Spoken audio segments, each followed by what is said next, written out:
করে, আম্মা এইটা বলে, এখন অনেক অসহ্য লাগে। তো যেদিন চলে যাবে ওই দিন বুঝতে পারবেন মাথার উপর থেকে ছাতাটা নাই হয়ে গেছে, বটবৃক্ষটা চলে গিয়েছে, আর উপদেশ দেওয়ার মতো কেউ নাই, কাছে আগলে রাখার মতো কেউ নাই। এজন্য আব্বা আম্মা থাকতে আমরা যেন আব্বা আম্মার কাছ থেকে দোয়া চাই। আব্বা আম্মার দোয়া কোনোদিন আল্লাহ তাআলা ফিরিয়ে দেয়। আমরা আব্বা আম্মারে রেখে দিয়ে অমুক দরবারে যাই, অমুক দরবারে যে দোয়া চাই। আসল বড় দরবার যে আমার ঘরে, এটাই বলে যাই।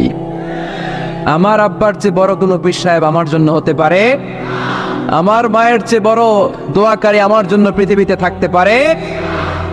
পৃথিবীর সবাই মিলে, সব আল্লাহর ওলিরা মিলে কোরআন খতম দিয়ে এখানে ফু দিল একটা গ্লাসের পানির ভিতরে। আপনার আম্মা কিংবা আব্বা শুধু বিসমিল্লাহ বলে আরেকটা গ্লাসের পানির মধ্যে ফু দিল, মায়ের দোয়াটা মুহূর্তেই কবুল করে নেবে কে? আম্মা আব্বার চেহারার দিকে তাকালেই কবুল হজের সওয়াব দেয় কে? হজ করে আসছেন কারা কারা দেখি।